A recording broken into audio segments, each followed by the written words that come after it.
کہ اگر ہم ایک سفر کر رہے ہیں عمرہ کے لیے اور ایک عمرہ ہم نے کر جی لیے، اس کے بعد پھر ہم میقات جا کے واپس سے عمرہ کر سکتے ہیں، کیونکہ بار بار تو موقع نہیں ملتا ہے نا وہاں جانے کا۔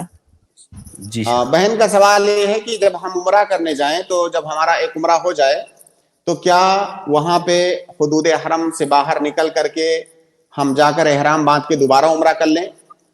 جو کہ وہاں پہ جو مکہ ہے وہاں پر حدود حرم ہے چاروں طرف، اس کے چاروں طرف اگر شمال کی طرف آپ دیکھیں گے تو ایک جگہ ہے تنعیم نام ہے اس کا، جو مسجد عائشہ کے نام سے مشہور ہے، وہاں ایک مسجد بنی ہوئی ہے، تو شمال کی طرف حدود حرم تنعیم ہے۔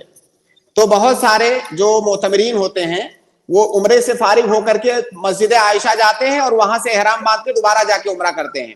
اسی سلسلے میں بہن کا سوال ہے، اس کا جواب یہ ہے کہ ایک سفر کے اندر ایک عمرہ ہی کرنا ہے، اور اصل عبادت بار بار عمرہ کرنے میں نہیں ہے۔ یہ بات اچھے سے سنیں، اصل عبادت اللہ اور اس کے رسول کی اطاعت میں ہے، اصل عبادت اطاعت میں ہے۔ جہاں کرنے کا حکم ہے وہاں کرنا ہے، جہاں چھوڑنے کا حکم ہے وہاں چھوڑنا ہے، جہاں خاموشی ہے وہاں خاموشی اختیار کرنا۔ اصل عبادت یہ ہے، عبادت زیادہ کرنے میں نہیں ہے۔ ظہر کی نماز 4 رکعت فرض ہے تو ہم سوچیں کہ چلو ہم 8 پڑھ لیتے ہیں، موقع ملا ہوا ہے مسجد میں آئے ہوئے ہیں، تو نہیں، تب غلط ہو جائے گا۔ جو حکم ہے اتنا کرنا یہ عبادت ہے۔ اللہ کے نبی صلی اللہ علیہ وسلم سے، صحابہ کرام سے ایک ہی سفر میں ایک سے زیادہ عمرہ کرنا یہ ثابت نہیں ہے۔ مسجد تنعیم جو مسجد عائشہ ہے وہاں سے عمرہ عائشہ رضی اللہ تعالی عنہا نے کیا تھا، وہ ایک خاص سچویشن تھی، اللہ کے نبی صلی اللہ علیہ وسلم نے ان کو اجازت دیا تھا۔ اور آپ غور کریں کہ ان کے بھائی عبد الرحمن ابن ابی بکر جو ان کو عمرہ کرانے لے گئے تھے وہاں سے احرام بدوانے، انہوں نے خود احرام نہیں باندھا تھا۔ آخر میں وہ ساتھ میں تو وہاں تک گئے ہی، وہ مشقت اٹھائے، پھر واپس آئے، انہوں نے احرام کیوں نہیں باندھ لیا، عمرہ کیوں نہیں کر لیا؟ یا بعد کے ادوار میں صحابہ کرام جاتے تھے عمرہ کر کے مکے میں کئی دنوں تک ٹھہرتے تھے، وہ وہاں جا کے عمرہ کیوں نہیں کرتے تھے؟ اس کا مطلب یہ ہے کہ وہاں سے عمرہ کرنا یہ مشروع نہیں ہے۔ وہاں سے عمرہ کرنا یہ مکہ والوں کے لیے ہے، جو مکہ میں مقیم ہیں ان کے لیے وہاں سے عمرہ ہے۔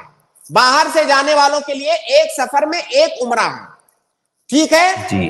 دوسری بات یہ کہ اگر آپ مکہ میں آپ گئے، آپ نے عمرہ کمپلیٹ کر لیا، اس کے بعد آپ کہیں اور چلے گئے، مان لیجئے اکثر جو معتمرین ہوتے ہیں مدینہ جاتے ہی جاتے ہیں زیارت کرنے کے لیے، اللہ کے نبی صلی اللہ علیہ وسلم کی مسجد کی زیارت کرنے مدینہ جاتے ہیں۔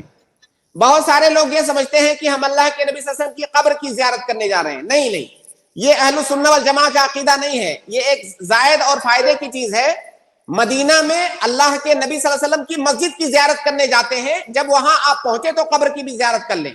اصل مقصد مسجد کی زیارت ہوتی ہے، تو وہاں پہ معتمرین جاتے ہی ہیں مدینہ زیارت کرنے کے لیے۔ اب مدینہ سے اگر وہ مکہ لوٹ رہے ہیں تو یہ ان کا دوسرا سفر ہے مکہ کا، اب وہ عمرہ کر سکتے ہیں۔ اب وہ جب مدینہ سے لوٹتے وقت وہاں ذوالحلیفہ سے جو ہے احرام باندھے میقات سے اور دوسرا عمرہ کرے، وہ اس لیے کہ ان کا دوسرا سفر ہو گیا مکہ کا۔ لیکن مکہ میں رہتے ہوئے بار بار نکل کے جو عمرہ کرتے ہیں یہ ثابت نہیں ہے۔ جو چیز ثابت ہے اس کو کیجئے۔ مکہ کی مسجد میں آپ قرآن پڑھیے، نوافل پڑھیے، نفلی طواف کیجئے۔ جو چیزیں ثابت ہیں بھائی، کیا وہ ہمارے لیے کافی نہیں ہے؟ کیا آپ اللہ کے نبی صلی اللہ علیہ وسلم سے آگے بڑھنا چاہتے ہیں؟ بالکل نہیں۔ تو مکہ سے جو تنعیم جا کر کے عمرہ کرتے ہیں یہ چیز اس کا ثبوت نہیں ہے۔ اب آپ نے آخر میں ایک بات کہا کہ ہم کو دوبارہ جانے کا موقع ملے گا بھی کہ نہیں۔ دیکھیے ایسی صورت میں تو یہ بات اور بھی زیادہ تاکید اس بات کی ہو جاتی ہے کہ آپ زندگی میں ایک بار آپ کو موقع ملا ہے تو کیوں نہ سنت طریقے سے کرے، پتہ نہیں دوبارہ کبھی موقع ملے گا کہ نہیں۔ ہم وہ کام کیوں کرنے جائیں جو اللہ کے نبی صلی اللہ علیہ وسلم سے ثابت نہیں ہے، ہاں، اور سنت کی مخالفت میں پڑ جائیں، پتہ نہیں دوبارہ موقع ملے گا کہ نہیں۔ تو سنت طریقے سے کیجئے اس کو، اور جب ایک عمرہ آپ کا ہو گیا تو آپ جو واجب تھا آپ کے اوپر ہو گیا، دوبارہ عمرہ کرنا واجب نہیں ہے آپ کے اوپر۔ نہیں شیخ، میں مسجد عائشہ سے احرام باندھنے کا یہ نہیں بول رہی تھی، ریئل میقات پہ اگر ہم مکہ سے جائیں جیسے طائف وغیرہ جا کے پھر وہاں سے ہم کر کے یہ نیت سے کہ ہم عمرہ احرام پہننے کے لیے وہاں جا رہے ہیں، میقات کو جا رہے ہیں، تو ایسا چلے گا کہ دوسرا سفر نہیں ہوگا یہ؟ اگر آپ مکہ سے باہر گئے, کہیں بھی گئے, مکہ سے باہر چاروں طرف میں کہیں بھی گئے, اگر آپ اتنی دور گئے کہ وہ سفر ہے, ظاہر ہے طائف یا جدہ بہت سارے لوگ الگ الگ جہات میں جاتے ہیں, اگر وہاں سے آپ لوٹ رہے ہیں تو آپ عمرہ کر سکتے ہیں دوبارہ, کیونکہ آپ کا وہ دوسرا سفر ہوگا. لیکن بہت سارے لوگ کیا کرتے ہیں کہ مکہ سے گاڑی لیے, طائف بہت زیادہ دور تو ہے نہیں وہاں سے جو ہے, اور وہاں پہ ماشاءاللہ 1 گھنٹے میں آپ 100 120 30 کلومیٹر جا سکتے ہیں. وہ ٹیکسی کیے اور وہاں گئے, وہاں سے ڈائریکٹ جو ہے احرام باندھ کر کے آ رہے.